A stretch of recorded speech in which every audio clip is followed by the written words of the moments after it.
Round 3 of the AWDC Safari Championship would take our crews to a new venue for the series in Otterham.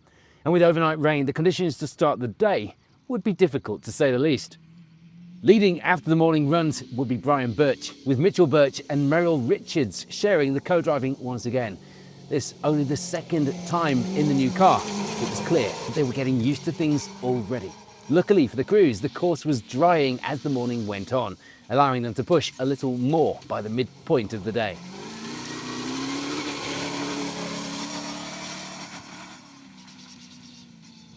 As far as tricky conditions go though, Scott Weaver will be the first to encounter them for full.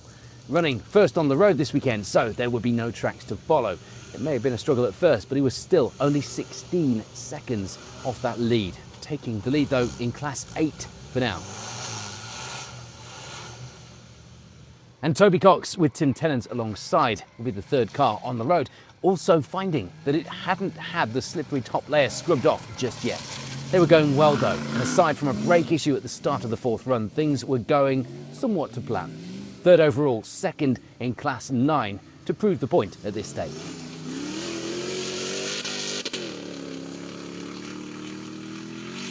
In contrast to the others, James and Philippa Tennant were loving the conditions here. It was proving to be a bit of a leveller for all of the crews, so they were going well, lying in fourth place overall for now and leading the way in the 5A class leaderboard as well.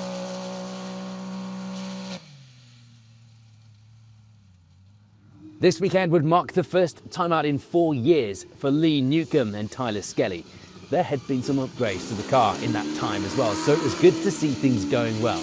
They end the morning very competitive, 5th overall, 3rd in Class 9. Jordan Shirley with Rob Thurlow and Sam Melhuish sharing the co-driving will be using this event as a bit of a test for some upgrades. They changed the power steering setup just before the event, not having chance to give it a test at all up until now. They'd have a slightly cautious first run as a result, partly due to the conditions, but also because of an alternator light coming on. Worried that it could be the belt about to give up. They lead the way in Class 7 from 6th on the overall leaderboard. And Dave Bakewell would have wife Lindsay back in the car this weekend, and things were going swimmingly. They were a bit cautious on the muddy course to start with, but soon worked out where they could push the car a little more, feeling like they could have done with some different tyres, but 7th place overall with a pretty good start.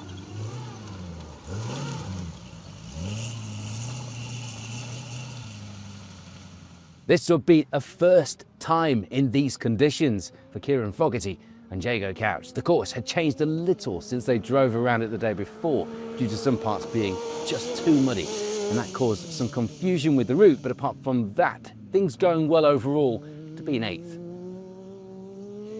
Joshua Munn and Lauren Carpenter didn't have any complaints from the morning runs. They lead the way in Class 6 from 9th overall. They did feel like they could do with some more power from the engine though. How many times have we heard that? Some of the muddy sections causing them to struggle with momentum a little.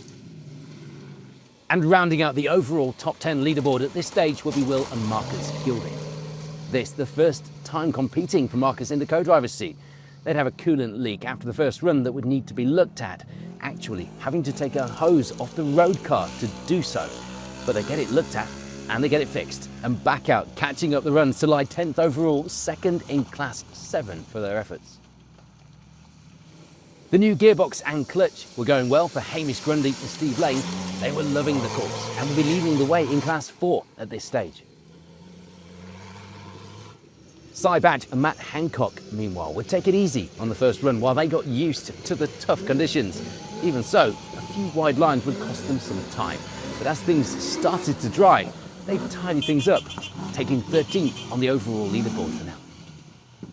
It will be a good start for Alfie Broom. He leads the way in Class 1 for the 2 overall as well for now. And just as good a start for Jack Mogg and Zoe Yardley. Also great to have more competition in Class 2 at this round as well, the class that the pair led. Zoe saying she only comes along to support Jack, but so far she was doing a sterling job in the co-driver's seat.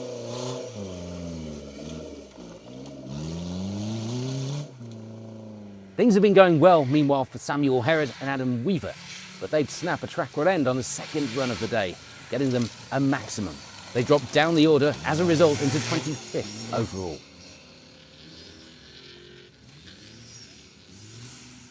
It would be 26th overall, meanwhile, for Dave White, but that would also be down to a maximum on run 4. Unfortunately for him, it was terminal. This would be the end of his event. A similar story as well, frustratingly for Stephen and Ethan Lewis. 27th overall, but they'd stop after run 4, going no further.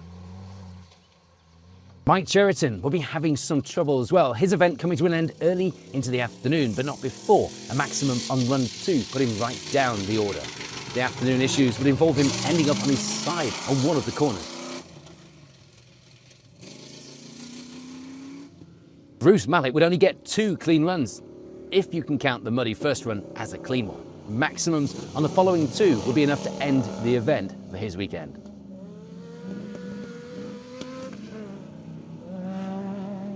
Nick and Kyle Collins made a good start though. The times could have been on track for a strong finish, but a knocking on the back of the car would force them to retire 3 runs in.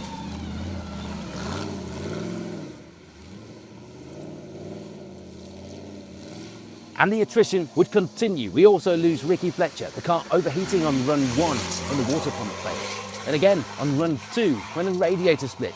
And with bad luck like that, he'd call it a day. It was also game over far too early on for Mike and Margaret Bakewell. They retire after completing just 1 run here. And it was the same story for Peter and Louis Medley as well. They only complete 1 run themselves before having to load the car back on the trailer for the early trip home.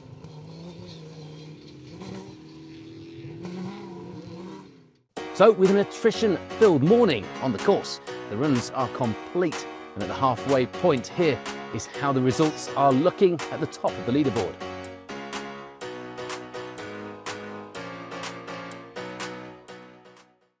On to the afternoon runs then, and a look at some of the class finishes before we look at the overall leaderboard. It would be 25th overall for Mike and Rob Arthur, 3rd place in Class 1 to show for their troubles.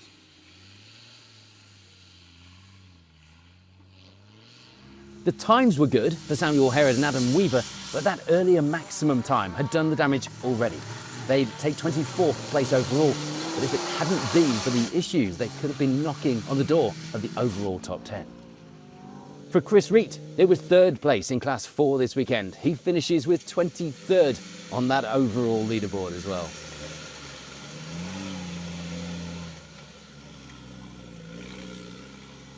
And for Lily Jeffrey, it was 2nd place in Class 1. A strong finish, taking 22nd place overall home this weekend. For James and Kevin Tozer, it will be a 21st place finish, just outside that top 20 leaderboard, taking 4th place in their class by the finish as well. And Dave Marsh had been up to 2nd in the class earlier in the day, but things would change on the afternoon runs. He drops down a position into 2nd. The times still close by the end of the day. Only 39 seconds separated Marsh and 2nd place, Fraser Williams, and it would be Fraser that jumped ahead of Marsh on the leaderboard by the end of the event. For Mark Gregory, it was 3rd place in Class 6 to end the event, taking 18th overall as well. And things had gone pretty much to plan for Jack Mogg and Zoe Yardley. They don't have any issues to report with the car, taking comfortably the Class 2 win. All they have to do now is wash it and a quick check over, and it will be ready to go for the next round. Simon Wheeler has a good run to end the event in 16th on the overall leaderboard, as well as 2nd place in Class 6. And it would be 2nd in Class 4 by the end of the event for Matthew Fenton. The times around a minute faster once the course had started drying up a little. The Class 1 win this weekend would go to Alfie Broom. A good finish to take that class victory from 14th on the overall leaderboard. And for Warren Johnson's, it was 3rd place in Class 5A. He ends the day 13th overall. Lucky for some. Will and Marcus Gilding were catching up their runs after those morning problems, and things were going well. But being last out at the end of the day meant they caught a heavy rain shower. That is not exactly the advantage they were looking for. They'd have a few small issues as well, catching the back of the car on a gate post being one of them. But they do get it to the finish with 12th overall, 3rd in Class 7. All they had to do now, after a grueling day on the course, was take the hose off the car to put back on their road car so they could get home. Proper clubman racing. Things had gone mostly to plan, meanwhile, for Hamish Grundy and Steve Lane. That is, if you don't count them hitting this tree on one of their last runs of the event. But with a heavy right foot and shuffling the car around a little, they do get through, ending the event feeling lucky, no doubt, in 11th place overall and taking that Class 4 win. The damaged tree now lying in the course and needing to be moved would be what caused a hold-up for Cy Badge and Matt Hancock. Unlucky indeed, giving them an average time, but they would be more than happy with 10th overall, 2nd in Class 7 this weekend. A top 10 for Kieran Fogarty and Jago Couch. In fact, it would be 9th. Jago was due to start the event himself, but had problems with the car before the start. So this weekend's 9th overall and 2nd in Class 5A was a strong finish. Another strong finish and a trouble-free run, crucially for Joshua Munn and Lauren Carpenter. They complete all of the runs, ending the event with a Class 6 win from 8th overall. And it would be indeed a trouble-free day as well for Dave and Lindsay Bakewell. They get through with no issues to report, taking 7th place overall, 2nd in Class 9.